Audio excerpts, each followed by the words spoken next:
Bandidos na TV. Foi assim que o Wallace Souza, apresentador e deputado pelo estado de Manaus, acabou conhecido pelo Brasil inteiro. A série da Netflix mostra a vida inteira de Wallace, e nela mostra não só uma dupla persona, como confunde a mente de quem assiste. Homem de família, sonhava em combater o tráfico após perder seu irmão para o vício, se tornando então apresentador do programa Canal Livre, uma espécie de programa policial onde rolava de tudo, de comédia até mortes registradas pelo próprio Wallace. O programa então começou a ganhar repercussão, principalmente pela raiva que o Wallace tinha do crime, e como ele cobria as mortes desses criminosos. O que não se sabia até então é que o Wallace seria o principal suspeito dos crimes que ele mesmo cobria. O motivo seria a audiência. No vídeo de hoje, falaremos de um dos casos mais loucos da história recente do Brasil. Falaremos de Wallace Souza.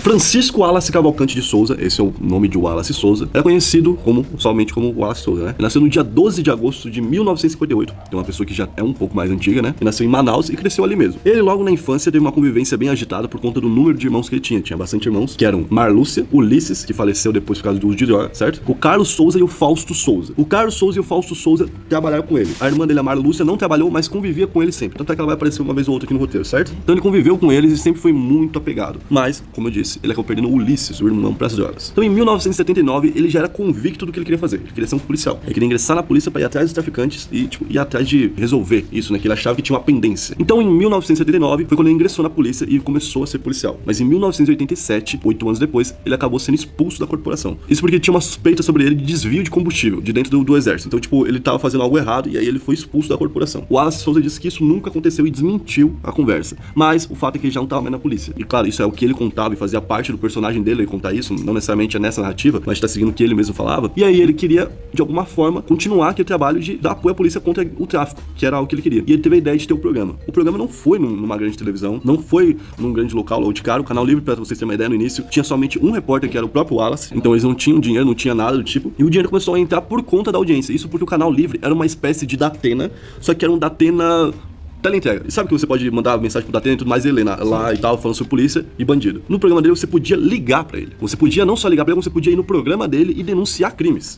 Você entende o que tá acontecendo? E aí a pessoa ia lá e fala assim, não, tem um tal crime rolando lá na área do 12, na região. Lá na área do 12 tá rolando uns crimes lá, e eu queria que a polícia fosse lá. Ah, beleza. Os repórteres entravam, então, na viatura com a polícia, iam até o local, e ali rolava prisão. Normalmente rolava prisão de droga, normalmente rolava prisão de arma, e de vez em quando rolava tiroteio. Nesse tiroteio, às vezes, ao vivo, algumas pessoas eram alvejadas, algumas pessoas eram acertadas. E ali, rolava de tudo. Teve gente que morreu ao vivo no programa. Teve gente que foi gravado enquanto morria no programa. Meu Deus. Teve um caso que um repórter ficou mais de uma hora do lado de um cara que tinha acabado de levar tiros, e o repórter ficou ao lado, e o repórter filmou, e uma hora depois o repórter filmou falando, estamos aqui há uma hora, a ambulância ainda não chegou, e o rapaz acabou de morrer aqui, ó. O repórter do negócio. Então, tipo assim, logo de cara, a abordagem chamou muita atenção. E o programa, que era um programa de meio-dia e tal, que era uma aposta, ninguém sabia se era certo ou não, acabou batendo na Globo várias vezes. E bater a Globo no Brasil significa que você foi longe. E o programa que lembrava um pouco o Ratinho, que tinha lá até o próprio xaropinho deles lá, que era o Galerito, que inclusive era aquele meme do Galerito versus o Gil da Esfirra, não sei se vocês lembram, do South American Memes. Então, lembrava um pouco ali o Ratinho e tal, e ele tinha a ajuda dos irmãos dele, os irmãos Souza, e ele, que já havia tentado ser vereador em Manaus, e tinha perdido por falta de votos, não conseguiu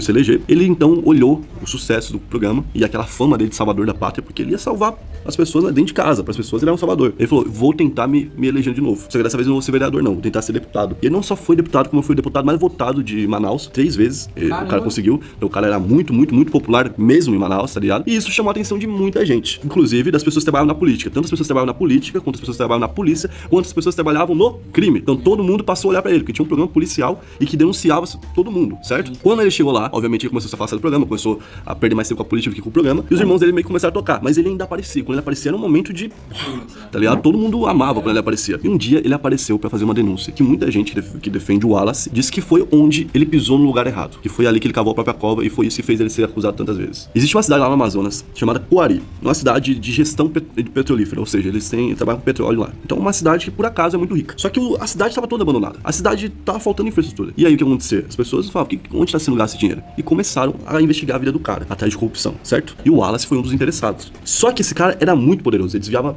uma grana alta. E ele foi pego num escândalo de um caso de uma rede de pedofilia. Não era nem de dinheiro, era de pedofilia o problema dele. E pegaram filmagens, e pegaram testemunha, e pegaram várias coisas do cara e enquadraram o cara.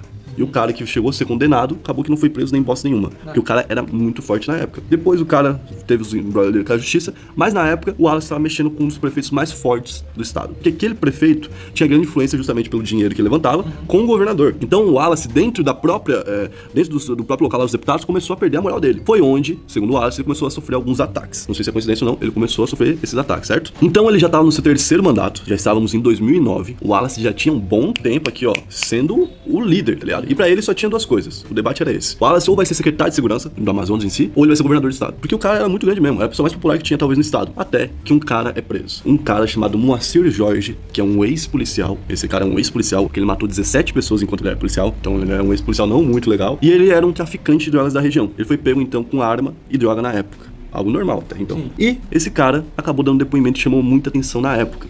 Ele acusou o Wallace de ser o chefe de uma organização. Uma organização que chefiava não só ele, como várias pessoas. Então o Wallace estava sendo acusado disso. E não só disso. O Wallace estava sendo acusado de incentivar que as pessoas cometessem crimes. Para que ele filmasse esses crimes e conseguisse audiência.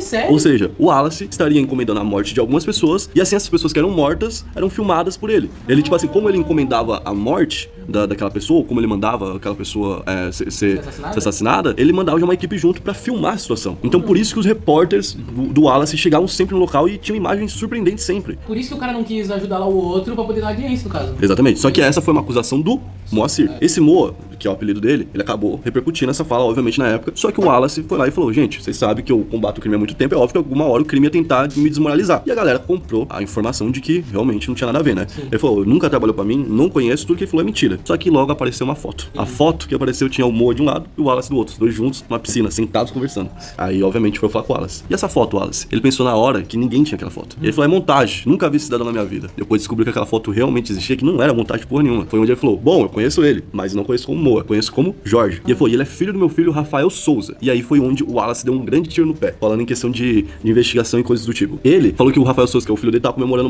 uma passagem de faixa, que ele praticava artes marciais e tudo mais, né? E esse Moa era um cara que praticava com ele. Então ele chamou todas essas pessoas pra lá. E ele não sabia que era traficante nem nada do tipo. Essa foi a desculpa que ele deu na época. Então o Moa veio em público responder o que ele tinha dito. E o Moa falou, não, é verdade, Wallace. Eu menti. Tudo que eu falei é mentira. Não é verdade, não. Isso aí é mentira. E aí a galera ficou tipo, não, como assim? Jogou uma bomba e agora tá falando que é tudo mentira? Não, é mentira. É mentira. Não só passou a falar que era mentira, como ele falou assim, eles me obrigaram a assinar. Eu fui torturado e obrigado a assinar isso. Vocês podem ver que é uma confissão que já veio pronta, não fui eu que fiz. O Moacir falou isso, o Moa. E aí o Wallace, obviamente, falou, é isso. Já tá pronto, a galera já sabe que eu não sou culpado, né? Só que, como eu disse, o Wallace acabou dando um tiro no próprio pé quando ele falou do próprio filho. Por quê? Porque ele achou que o filho não ia ter nada. Ou ele achou que ninguém ia atrás do filho dele. E como ele era deputado, ele tinha uma certa proteção. Ele tinha um sigilo. A polícia não podia entrar na casa dele fazer uma averiguação. Mesmo estando com essa suspeita toda em cima dele. Sim. Ele ia ter que perder o mandato pra isso acontecer. Só que como ele falou do próprio filho, a polícia falou, não posso entrar na sua casa, mas posso entrar na casa do seu filho, que mora com você. Sim. Então a polícia invadiu, entrou na casa do Wallace, que foi o primeiro grande ponto da polícia na investigação. E quando chegaram lá, encontraram um cofre. Nesse cofre eles acharam 200 e poucos mil reais. E esse dinheiro não era declarado, obviamente. Esse dinheiro não...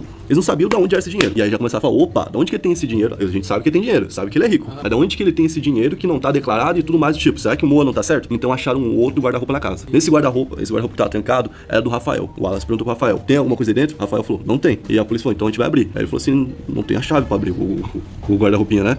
Não tem a chave. Aí eles falaram, não tem problema, a gente tem aqui uma turquezinha de quebrar o cadeado e a gente vai abrir. Na hora que eles abriram o cadeado, eles acharam lá dentro 9 cápsulas defragadas. São quando a cápsula ela abre, né? Que ela já foi usada. Mais uma lista com todos os nomes que o Moacir citou que o Wallace poderia estar envolvido nos crimes. E aí com um monte de setinha, tipo assim, tal fez tal coisa com tal. Uma lista meio que explicando tudo que tinha acontecido. Além disso, acharam uma lista com várias armas escritas e em quantidades. A polícia um tempo depois ainda fez uma apreensão de um cara que poderia estar envolvido nessa tal facção de Wallace, que por enquanto ainda é hipotética, certo? E essa apreensão que eles fizeram tinha várias dessas armas que estavam na lista. Então aumentou a suspeita sobre o Wallace. Falaram, epa, não é tão simples assim. E o negócio fez um burburinho tão grande que na época, essa investigação que era pra durar, sei lá, uma manhã, no máximo, durou o dia inteiro. Os caras passaram o dia na casa do Wallace. Isso porque o Wallace falava, vocês não podem fazer isso. Vocês não podem vir aqui, entendeu? E aquela gritaria chamou a atenção da imprensa e a imprensa toda foi pra frente do cara, da casa do cara, certo? E o Rafael saiu dali algemado. Além de sair algemado, ele passou mal. Então ele saiu algemado dentro de uma ambulância. E pro Wallace proteger a imagem dele, do próprio filho, ele pediu que os seguranças colocassem lençóis em volta do local pra ninguém conseguir fazer nenhuma imagem do filho. Só que os repórteres foram, obviamente, filho da puta, e foram lá, baixaram, fizeram o que tinha que ser feito e tiraram foto. E enquanto eles tiravam as fotos e filmavam, eles falavam, e aí? é legal filmar as pessoas que estão de perto assim. É a sua vez de aparecer na TV agora. Seu pai fazia isso, bem feito, tá ligado? As pessoas começaram a falar isso. Quando o Rafael foi preso, aconteceu uma coisa muito importante. O Moa, que tinha falado, que tinha sido o Wallace, desmentiu o negócio, voltou atrás de novo. Ele falou, não, aquilo lá aconteceu porque o Dr. Wallace, que era o meu patrão, ofereceu 5 mil mais advogado pra gente, pra mim e pra minha esposa, pra gente falar aquilo, né? Pra tirar de cima dele a culpa na hora. E a gente ter acesso a um advogado. Mas na verdade nada daquilo aconteceu. Eu não fui torturado nem nada, aquilo tudo é verdade. E a mulher dele confirmou isso. E aí foi onde até os delegados começaram a ver que poderia ser real. Um delegado chamado Ivanilson Cavalcante falou o seguinte: o Canal Livre na verdade era uma grande fachada. Eles tinham acesso a informações de chegar ao primeiro local justamente porque eles cometiam esses crimes. Eles tinham apenas preocupação diária com altos índices de audiência. E pra ter audiência nada melhor do que ter o crime em primeira mão. É uma coisa surreal provocar mortes para ter audiência. Então o cara afirmou. Isso aí é um delegado que tava lá. Ele afirmou que realmente eles faziam isso. Aí o Wallace já tava meio sujo na época, né? Isso aí foi de 2008 pra 2009. 2009 foi o ano realmente derradeiro pra ele de queda final. O Wallace, que já tava envolvido com um traficante grande, o Moa, apareceu envolvido com outro traficante. Um cara chamado Frankzinho da 40. Que era também um traficante lá da região e que tinha uma fama muito grande. Isso porque quem deixava ele famoso? Quem metia o pau nele na TV? O Wallace Souza. E o Wallace jamais andaria com uma pessoa assim, certo? Se não fosse o Frankzinho se precaver e tirar fotos. Ele pediu pra alguém ir com ele na reunião que ele teve junto do Wallace tirar fotos, porque ele poderia usar isso contra o Wallace em algum momento. E ele foi lá e falou que o Wallace tinha sim envolvimento com crimes. Isso era pra matar 2 traficantes do local também. Bebeto e Bebetinho. Bebeto era o pai, Bebetinho era o filho. Eles eram 2 traficantes, eram traficantes temidos até na época, tá ligado? E o Rafael, filho do Wallace, conheceu o Bebetinho. E ele sabia que o Bebetinho ganhava muita grana com tráfico. E ele roubou essa grana do Bebetinho. É isso que a polícia fala. E essa grana que tinha lá dentro é de qual valor? 200 e poucos mil. Exatamente o valor que tava onde? No cofre do Wallace. Então o Bebetinho, quando descobriu que o Rafael tinha roubado ele, foi lá e ameaçou ele de morte. Obviamente, né? Decretou que ele tinha que morrer. Quando o Wallace descobriu isso, pediu então pra que o Frankzinho fosse lá e matasse o Bebetinho. O Bebetinho então morreu com vários tiros, levou vários tiros e morreu. E quando ele morreu, a primeira pessoa que teve acesso a essa informação que chegou lá foi um repórter do Wallace. Aquilo que a gente falou, chama atenção as matérias dele chegar tão próximo do momento que o cara morre. Ou na hora que o cara morre, tá? O cara tá morrendo ainda, os caras já chegavam e filmavam. Então chamava um pouco a atenção. Então, tipo, o repórter dele filmou tudo isso, fez toda a cobertura, o Wallace comentou tudo isso e no final ele tava envolvido com isso. Então o Bebeto descobriu que além de roubarem o filho dele, tinham matado o filho dele. E o Bebeto ficou muito puto. Foi onde o Frankzinho foi contratado pra resolver isso aí. O Frankzinho matou o Bebeto dentro da casa dele. E o Frankzinho admitiu que o Wallace estava envolvido. Só que quando o Frankzinho admitiu que o Wallace estava envolvido, um tempo depois o Frankzinho voltou atrás. E a mulher do Frankzinho, que tava do lado de fora, que também era uma mulher do crime e tudo mais, ela falou que, na verdade, eles tinham sido ameaçados e que por isso eles tinham que falar aquilo do Wallace, que tinha alguém querendo fazer uma perseguição com ele, política. Então, ele seria injustiçado. E um tempo depois, essa mesma mulher falou que tudo que ela tinha falado era mentira. Todo testemunho valia de nada, no final das contas da polícia. E a polícia estava cada vez com mais raiva, mas já tinha uma certeza.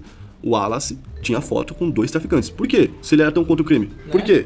Bom, o Wallace então começou a aparecer não só nos jornais de Manaus, mas também nos jornais do Brasil inteiro e depois do mundo todo. E isso meio que foi um decreto final. O Wallace apareceu pra todo mundo com todas essas provas que eu falei pra vocês de que ele poderia sim estar matando por audiência. Ele passou no mundo todo mesmo. A galera meio que já tinha uma decisão pra ele do que ia acontecer com ele. E ele perdeu o mandato dele, o que ele menos queria, o que ele mais temia, já que ele queria ser governador. E ele tava impedido de seguir a carreira de político. Lembra do dinheiro? Ele falou que o dinheiro era pra tratar da saúde dele, porque ele era muito debilitado na época. E ele, tipo, já tava muito doente, com trombose, pneumonia e várias coisas do tipo. Ele falou que aquele dinheiro tava guardado pra caso ele precisasse um dia de uma emergência, porque tinha várias e ele já sabia que ia ter em algum momento, certo? E então, esse problema de saúde acabaram levando o Wallace à morte em 2010. O que isso acabou causando? O Wallace não foi condenado. E até hoje não se sabe se o Wallace de fato matava por audiência, igual tem várias provas que mostram, ou se ele era inocente, igual tem outras várias provas que talvez mostrem isso. E muita gente lá de Manaus realmente acredita nisso. Mas pela série, pelo tanto de dado que você vê lá, você acaba vendo que realmente parece que foi ele que fez mesmo, tá ligado? Foi ele que fez. O Wallace nunca foi condenado, mas seu filho foi. Pegou 9 anos de cadeia. E o mais doido é que o filho dele foi, e as outras pessoas que estavam envolvidas no assassinato, que era o Moa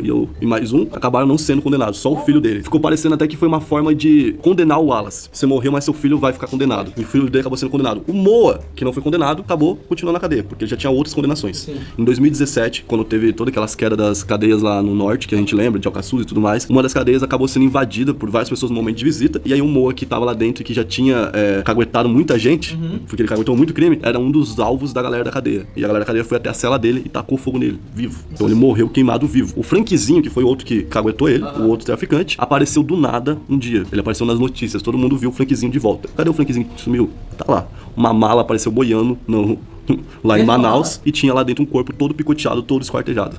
Esse corpo era o corpo do Frankzinho, que também acabou morrendo. Quase todas as pessoas da história acabaram morrendo. E pra muita gente, o Wallace foi uma espécie de líder de milícia, tá ligado? Outras pessoas acham que o Wallace era uma espécie de justiceiro e que ele matava só bandidos e que por isso ele não merece desaprovação. E outras pessoas pensam que o Wallace, na verdade, se envolveu numa sequência de atos que acabou levando ele ao crime. Que seria o seguinte: o filho dele realmente se envolveu numa morte, que seria a morte do traficante que vendeu drogas pro irmão dele, lembra? Que era o principal motivo disso tudo. Vingou o irmão dele e quando ele fez isso, ele acabou se metendo dependendo de uma sequência de coisas que precisou fazer várias pessoas serem mortas, para que o filho dele não fosse preso e não acabasse também morto, né? Como várias pessoas ameaçavam eles acabaram tendo que matar várias pessoas e por isso se meteram numa encrenca fudida. Só que os irmãos dele, lembra que tinha 2 irmãos? Sim. Continuaram com o programa até 2019. Em 2019, os dois foram presos e condenados a 15 anos de cadeia por conta de uma formação de quadrilha. Então, se vocês acham que ele é inocente, beleza. Eu vi muita gente xingando quem tava falando que ele é culpado, mas eu acho que esse cara tava envolvido num monte de coisa aí, inclusive matar por audiência. Não que ele tava matando por audiência, mas ele tava matando, sabia que aquilo ia dar audiência e mandava alguém já junto pra filmar. Então, é bem louco tudo isso que aconteceu. Bom, se você gostou desse vídeo e dessa análise, que a gente fez a análise da série, né? Comenta aqui embaixo que a gente pode fazer de mais outras séries, de outros seriados, de, sei lá, de tudo que tiver lá na Netflix a gente pode fazer, porque a gente tem assinatura na Netflix. Então, é nóis, valeu, até a próxima.